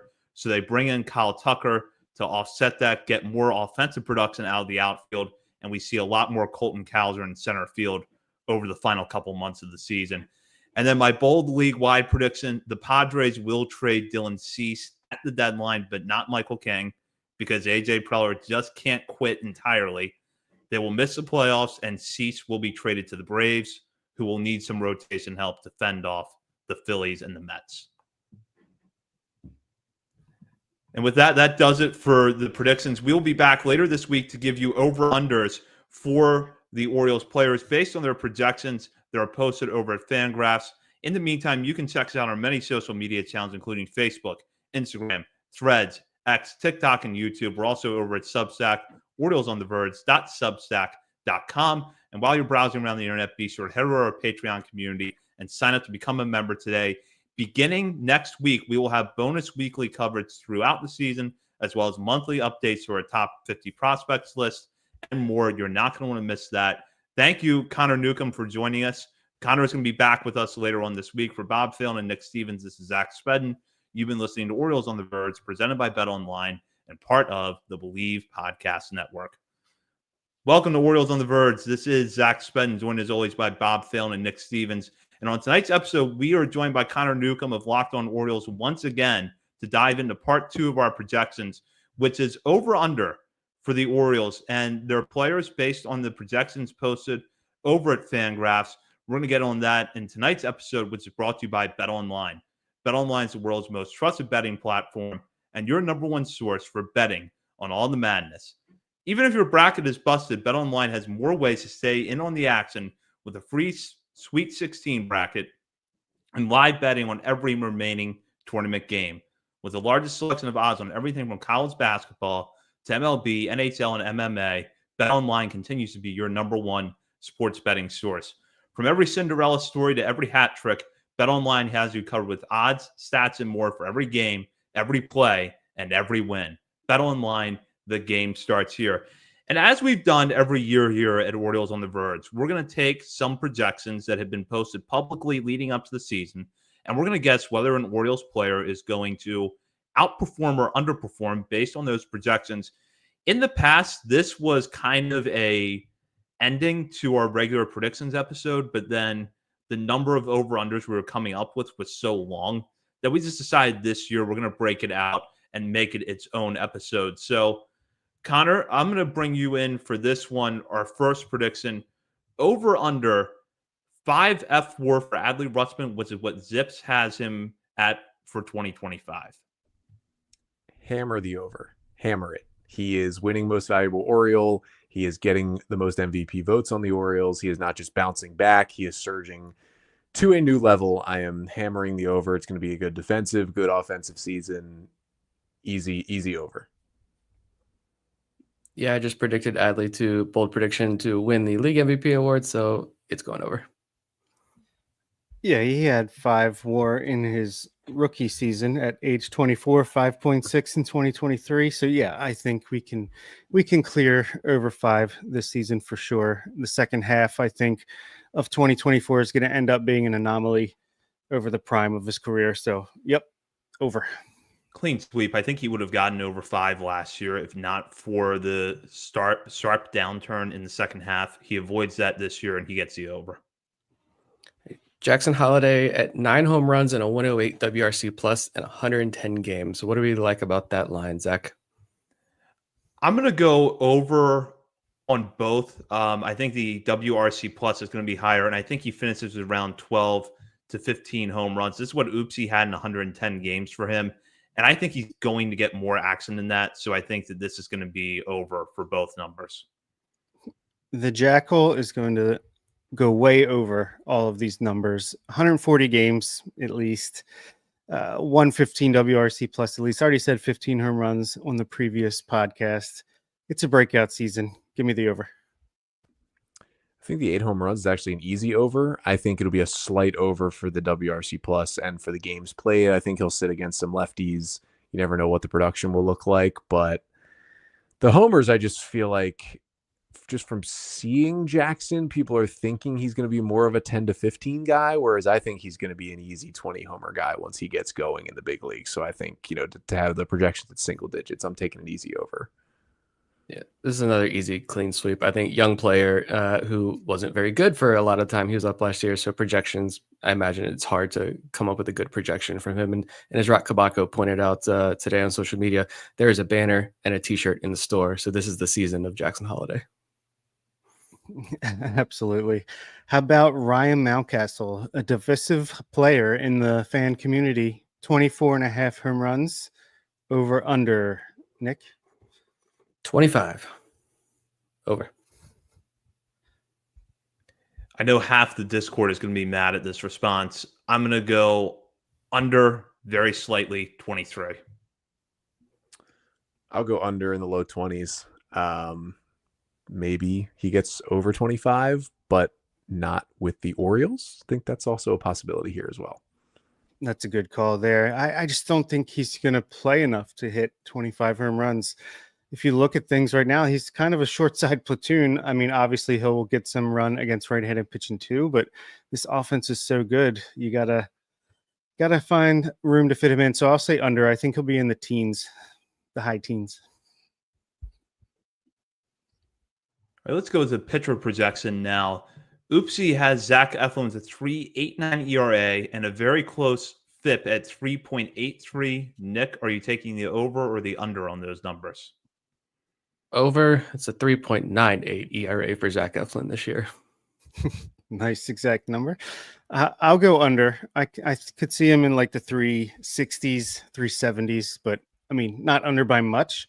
But I think he's going to be efficient. He's got a good defense behind him. So give me the under.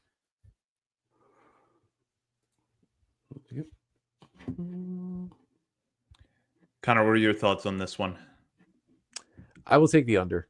I will. I don't know. I'm just trying to be positive about the pitching right now. That is my goal right now as a public presence, is to be positive about the pitching, because we've just had too much time to be negative about literally any arm on this Orioles team. I'll go under slightly, but I'll take the under on both numbers. All right. I enjoy that. Don't let the YouTube comments beat you down. Felix Bautista, 25 saves. Connor? 25 saves. So he is not going to do back-to-backs. He is not going to do multi-innings for a while. We don't know how long. I would guess at least the first 2 months. I mean, he's not going to have any kind of Jim Johnson type workload where he's racking up 50-plus saves in a year. I think the Orioles are going to play some close games, certainly, but they have the offense to beat some teams by more than 3 runs. Man, that is a really good number.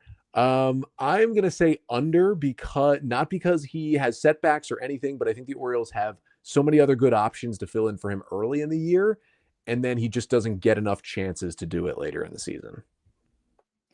It is a good number. I'll say a little bit over 25. Yeah, I agree. It is a good number, and I'm going to go over 28. Push.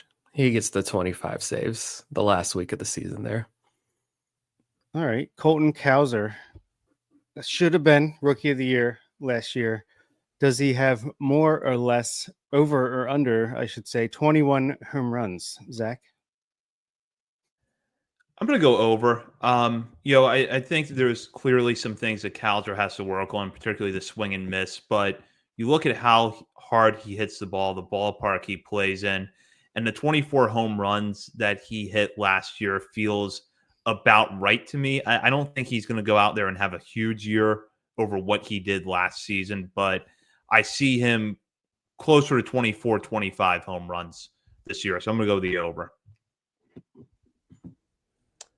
Yeah, I will take the over. Even with me in the last episode talking about how he could be the disappointing player, I don't think that would be because of a home run total. I think even with a high strikeout rate, when he puts the bat on the ball is going to fly as it usually does. And I think even if he has a down average year with a high strikeout rate, he will play enough to hit over 21 homers. Yeah, I agree. And just because, so much emphasis on that wall is how it's going to help the righties, but as many lefties have come out and said, it's going to help them as well. And I don't know how, I don't have Colton Cowser's spray chart here in front of me, but I imagine it's going to be a little boost for him as well. And yeah, over 21 home runs for Colton Cowser. Yeah, easy over for me. I think he's pushing 30 home runs this year. I think he doesn't get enough credit for the amount of power that he has in that bat. If he even cuts down the strikeout rate a couple percentage points, then it's just gonna help even more. Charlie Morton over under 3.29 ERA, which is what Oopsie and FGDC had pegged for this season. Connor. 3.29? I love a Charlie Morton, but I'm going to go with an over a 3.29 ERA. I'm going to look up when was the last time Charlie Morton went under a 3.29 ERA?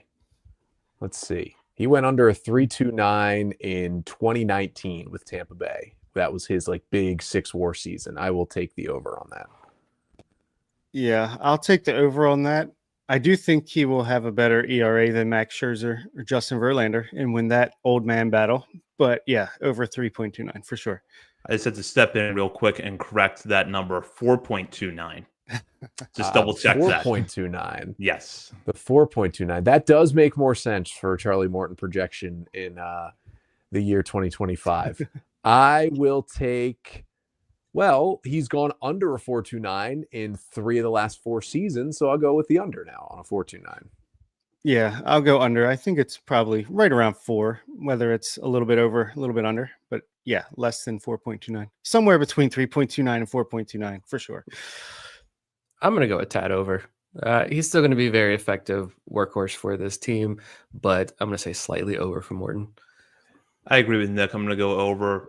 The value that he's going to give you this year is that he'll pitch well over 140 innings, probably even over 160 innings. Decent strikeout numbers. He'll keep the walks down, but I think you can reliably pencil him in for an ERA probably in the 4.3 to 4.5 range. Okay. Newly signed Kyle Gibson is down, stretching himself out after being just signed. 139 innings on the year, according to Zips. Bob, over under Kyle Gibson giving us 139 innings. I think he will give us less than 139 innings, and I think he'll probably be between 100 and 120, maybe. But I just think there's a lot of good options, and like we talked about in the last episode, especially in the second half, it's going to be interesting to see if everybody's healthy, how's this rotation going to work out in the second half? That's probably not going to be the case, but yeah, I'll take the under for sure. I'm going to go well under. Talked about it on my show this week. I think there's a chance that the Orioles made that signing as super depth and that he could give them 3 or 4 starts when they need it and they could just cut him loose. I think the nice part of having David Rubenstein is you can give a pitcher $5 million and just have him there in case you need him. And I think because he's Kyle Gibson and what he's done for the Orioles and the fact that they brought him in, they will give him a few starts and at the very least go to a 6-man rotation for a little bit, skip some starts, just to get him in that rotation for a little bit. But if they do that for 3 weeks and nobody else is injured and nobody else is performing poorly,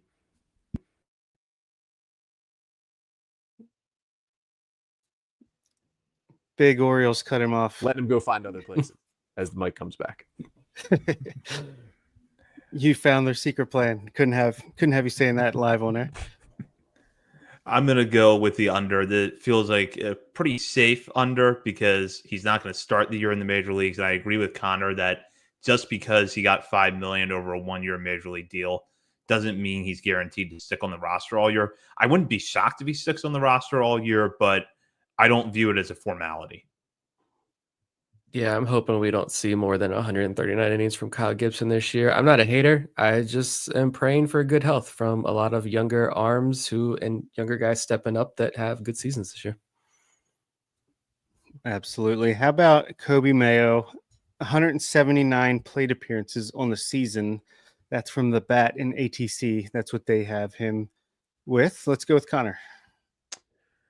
179 is... what if he's a starter? You're looking at 50-ish games of him starting, or you knock that into a bunch of pinch hit appearances. I'll say over 50 starts. Maybe they really just do move on from Ryan Mountcastle and throw him in there and give him that chance this year. So I looked this up. Connor Norby last year between the Marlins and the Orioles had 194 major league plate appearances. And that was with fairly regular playing time over the last month or so with the Marlins. So I'm going to say the under for Mayo on this projection, although I feel like it's a pretty solid one under the present circumstances with the Orioles. I just feel like for him to get over, it's going to take, as Connor suggested, maybe a Ryan Mountcastle trade during the season or an injury to Mountcastle or one of the other hitters that right now is blocking Mayo from major league plate appearances. I'm going to say under as well. It's going to be super frustrating for a lot of people. I'm sure no one more so than Kobe himself, but yeah, I'm going to say under. I'm going over. It doesn't say specifically with the Orioles, so if he's part of a big trade at the deadline, then I could certainly see him playing every day after that. Or it could be a trade of somebody else or an injury, like we said, or maybe he's just banging the door down in AAA. They like what they've seen and they find a way to make room for him. So I'll say over. Going back to pitching now, Cade Povich with a 4.24 ERA per Zips. Nick, you're taking the over or the under? I'm going to go the under on this one. It's between 4 and the 4.24 there. But yeah, year 2, Cade Povich, Slim Shady, here he is.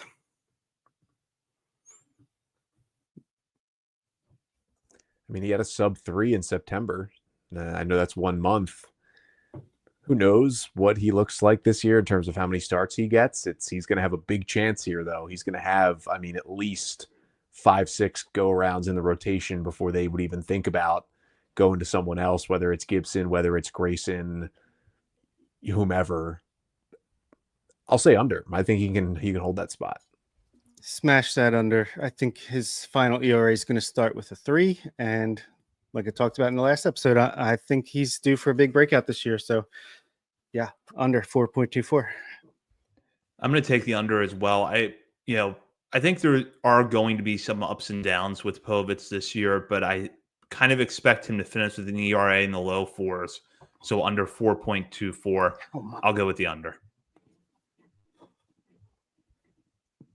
All right. Tyler O'Neill, 25.5 home runs. Zach? If he can appear in at least 135 games, I'll put the cutoff around there. I'm going to take the over because as he has talked about, the adjustment to his approach as he moves out of Fenway Park to Camden Yards, he should be able to take advantage of all fields a little bit better. And I think you're going to see a nice uptick in power from him this year, as long as he is healthy. So I'll take the over. Over. I do not think home runs will be the issue for Tyler O'Neill. Strikeouts and health and defense could be at times, but when he is in there, he is going to hit home runs. And even if he's injured, I think he will be in there enough to hit the over on that one. Yeah, I want to be different and say under because he'll be just under it because of a stint on the IL and the test and Kerstad taking some of the bats away. But yeah, I think it's over. I think he's going to be like the 3 or 4 hitter, I think, in this lineup most nights. And he's going to get some opportunities with some protection behind him as well. And yeah, home runs are going to be in abundance for the Orioles in 2025. And Tyler O'Neill will be a big part of that. Yeah, they told him the wall was coming in, and he said, absolutely, I'm coming to Baltimore. And he's going to show those guns off this year. So well over 25.5. All right, Jordan Westberg, 3.2 F-WAR, which is what Steamer has him projected as over under. Nick? What was he last year? Do you guys have that offhand? If I can get it real quick. He was last year at 2.8. 2.8. Okay. Yeah. So yeah, I'm gonna go over just because I think it was Connor who mentioned the first episode talking about F4 and being an accounting stat. As long as he's healthy for the full year, I think he can eclipse that number. I'll say just barely over, maybe a 3-win player. I see there. I wouldn't be surprised if it's slightly under. I think that's a pretty good number. Yeah, I do agree that it is a pretty good number. I'm going to take the over on it. I could see him pushing 3.5. Maybe if he has a full healthy season and the power continues to show up, especially with the wall moving in, he gets up closer to 4. But I feel like an F4 in the 3.2 to 3.5 range is about right for him. Yeah, he's all over the map. Oopsie has him at 2.9. FGDC has him at 3.7. He's all in between there with all these different projection systems. I think he'll be right around a 3 WAR guy year in and year out, as long as he's healthy. Some years better, some years worse. So I'll say slightly under. Sir Anthony Dominguez, 7.5 home runs allowed over under. And if you wanted to be snarky based off his performance in spring training, you could ask me if that's in a month or in the full season, but that is in the full season. Nick, what are your thoughts? I'll stick with the optimist route and go under just because the home run totals looked a lot better when he was with the Phillies in kind of that setup role. So yeah, hopefully, I know he's probably going to be asked to close some games here with easing Felix back in, but I'm going to say, look, that spring training with the relievers, like whoever it was that said spring training is just about slapping asses and playing golf. The relievers are going to step up in the regular season. Dominguez is going to find it. Yeah, I mean, before last year where he gave up 12 between the Phillies and Orioles, the most he'd ever given up was 7 and 4 before that. So I'll say under, but it'll definitely be close. He is a 4-seam fastball guy, loves to work up in the zone, so he's going to give up some bombs here and there. But let's hope spring was spring, and now that the calendar's flipped to games that count, he'll be back to the pitcher he always has been. So give me the under.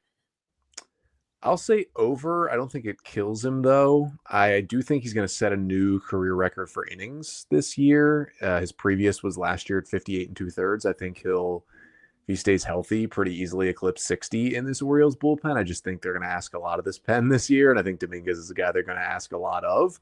And with more innings, with a pitcher like him, with the stuff he has, and especially against lefties, he is prone, especially in this ballpark, to giving up some more homers. I think that the majority of them will be solo homers, and it won't absolutely crush him, but I will go over. Yeah, I'm going to agree with Connor on this one. I'm going to go over. I'm going to say it's lower than 12, but more than 7.5. But when you look at the stat line at the end of the year, it's not going to put a huge dent in his production. And most of those home runs are not going to be the type that you look back on at the end of the year if the Orioles say, lose the division by 2 games. You're not going to look back at the home runs that Dominguez allowed as a reason why that didn't happen. All right, Cedric Mullins, 50 at-bats versus left-handed pitching this year, Bob. Under. I think he's pretty much going to be a platoon guy.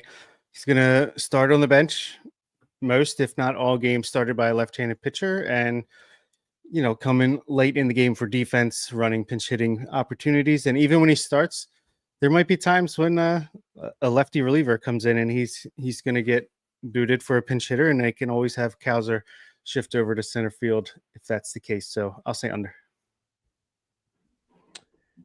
50 against lefties. I mean, he had a 43 WRC plus last year against lefties. I mean, it's just,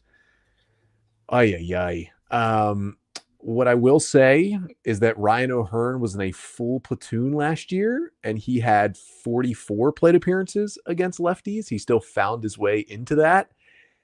And because Mullins will find himself in games later for more reasons than O'Hearn ever would, I think there will be just more chances in extra innings or whatever when you can't go to the bench again that he'll have to face lefties. So seeing that O'Hearn faced 44, I will take the over.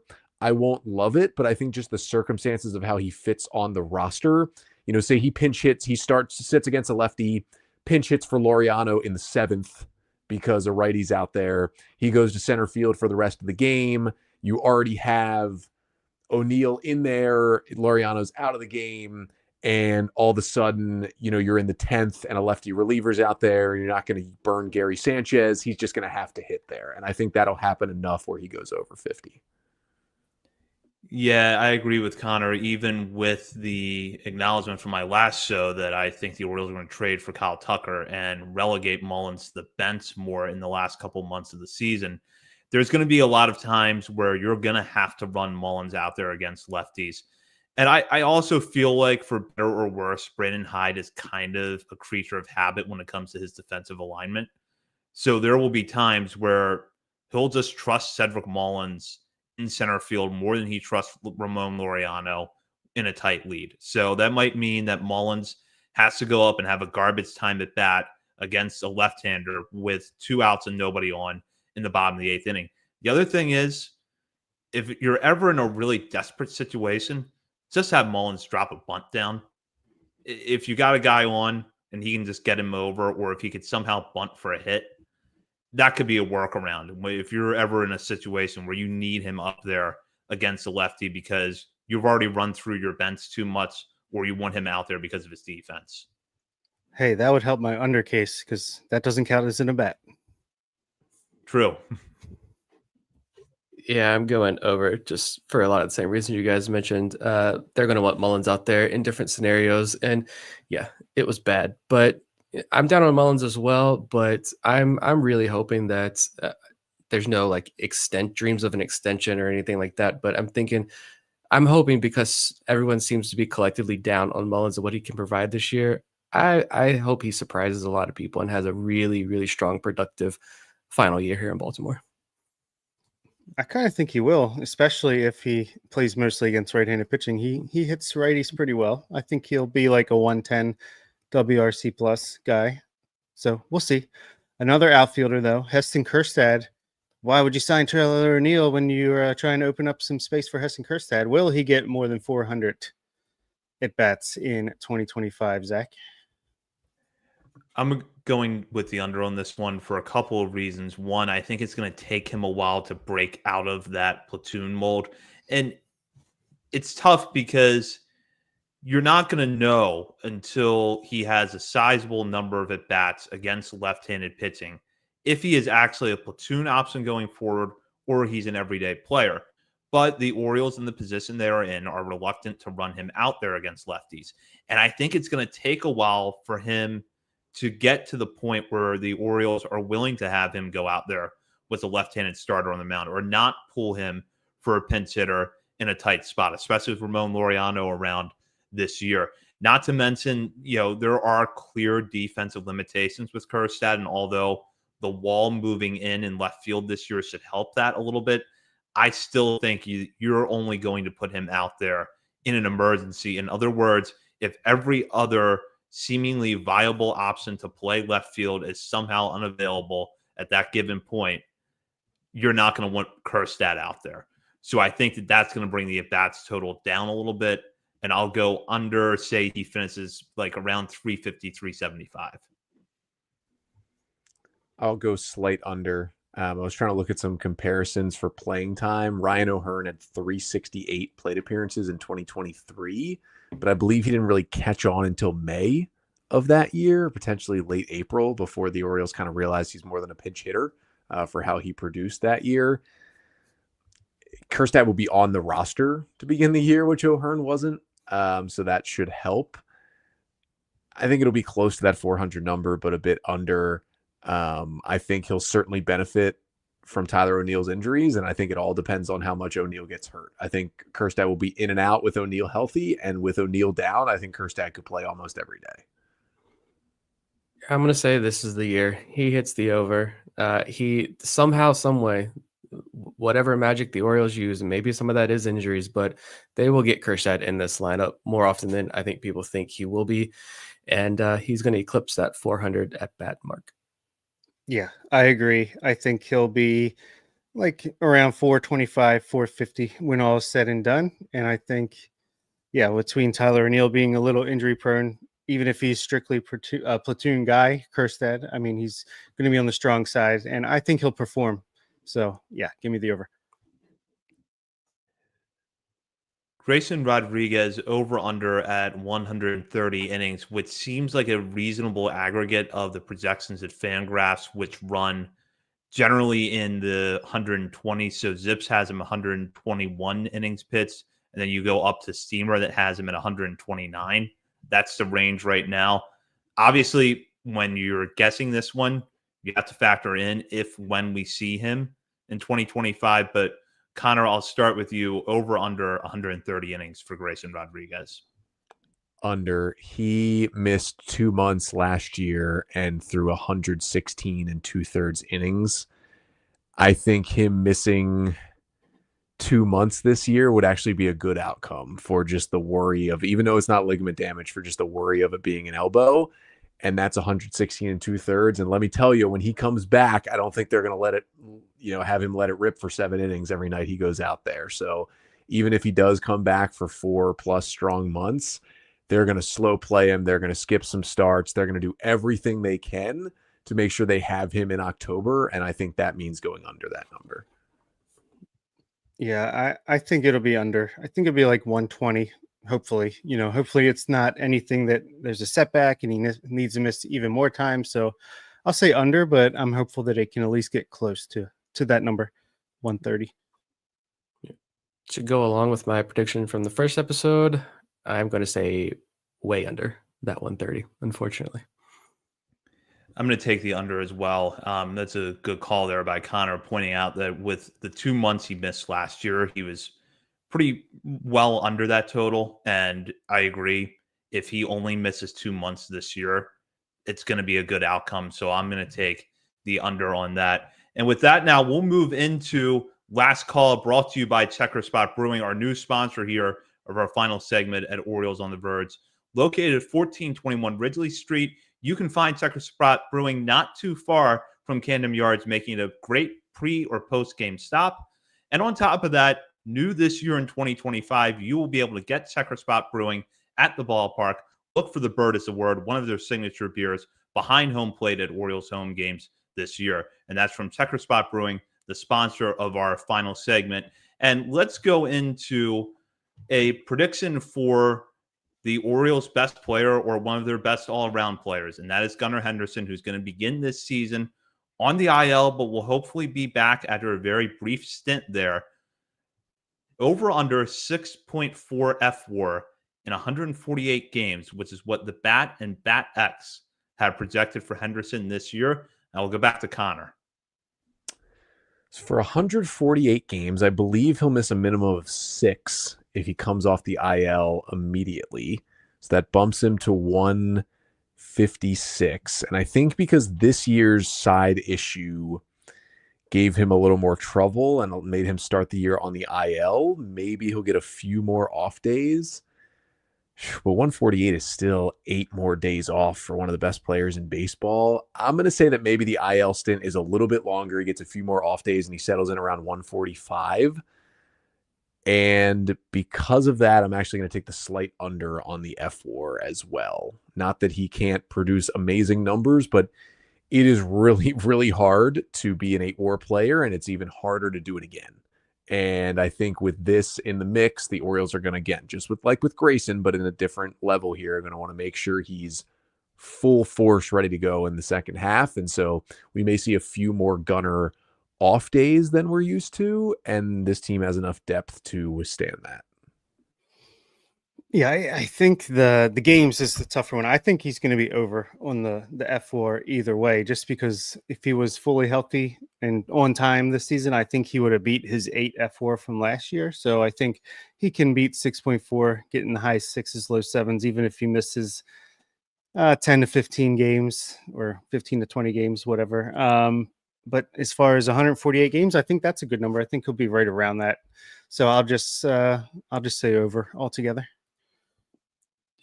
I think he's gonna show a little bit more defensively this year, which may help any, dip in production, whether that's due to lack of playing time, due to the injury or more off days or whatever it may be. But I think he's gonna make up a little bit of that in defensive value, which bumps up the F-WAR there. And I'm gonna go over. I will go under on the games played, but over on the F-WAR. I said on our last show that I think he'll finish top 3 in AL MVP voting. So it's going to take one of those really good stretches over a slightly shortened season for him to get there starting the year on the IL. But I do think that will happen. And that does it for our over-unders. Now, Connor, I want to go to you here for a moment. Can you tell our listeners what you have in the works over at Locked On Orioles? Now, I know we share a lot of listeners, but for anyone who isn't listening to Locked On Orioles, let them know why they should be. Yeah, so we are everywhere you get podcasts. We're on YouTube as well, Locked On Orioles 5 days a week as this season kicks off. This week on the show, Wednesday, is kind of finally the Kyle Gibson breakdown. I was at a wedding all weekend, so despite the signing happening Friday and being a daily show, I didn't get to Kyle Gibson until Wednesday, but I thought that was appropriate because he won't really be ready until May anyway, so we have some time to think about Kyle Gibson. I really broke down, okay, what could his role look like? And I talked about it a little bit on this show, but why he may not even play that big of a factor, and it's just nice to be able to throw $5 million at someone who may not even help you.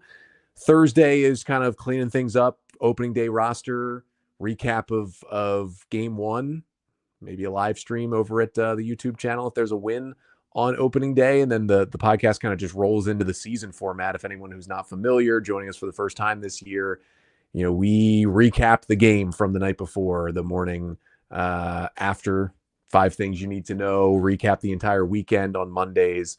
It is very game heavy because that is what the Major League Baseball season is, very game heavy.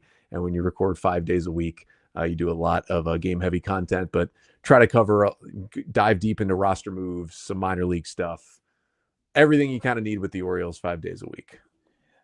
I do want to mention this before we let you go. I did not have a chance to run the numbers before tonight's show, but I believe that you are now either tied or very close to tying John Mioli of the Baltimore Banner for most frequent guest in Orioles on the Verge history. So this could be the battle of the season off the field in Birdland, is who's going to finish the year at the top spot for us. Yeah, I'm gonna Do a right at the camera right now, John. If you're watching, I'm coming for you. That was I just cut a promo right there. 2025 storyline. We talked about it on the last episode. Could be this. And with that, that does it for this episode of Orioles on the Verge.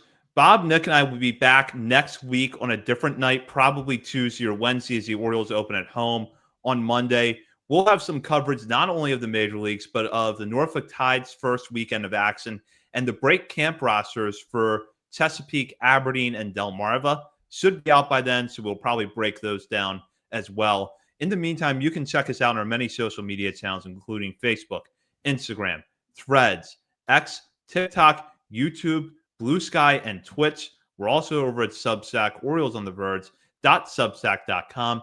And while you're browsing the internet, be sure to head over to Patreon and sign up to become a member of our community today. Throughout the regular season, you will get bonus weekly shows from Bob, Nick, and myself, as well as monthly Top 50 Prospect Countdown updates and exclusive access to our patron-only Discord channels. You don't want to miss that. For Bob Phil and Nick Stevens, this is Zach Spedden. You've been listening to Orioles on the Verge, presented by BetOnline and part of the Believe Podcast Network.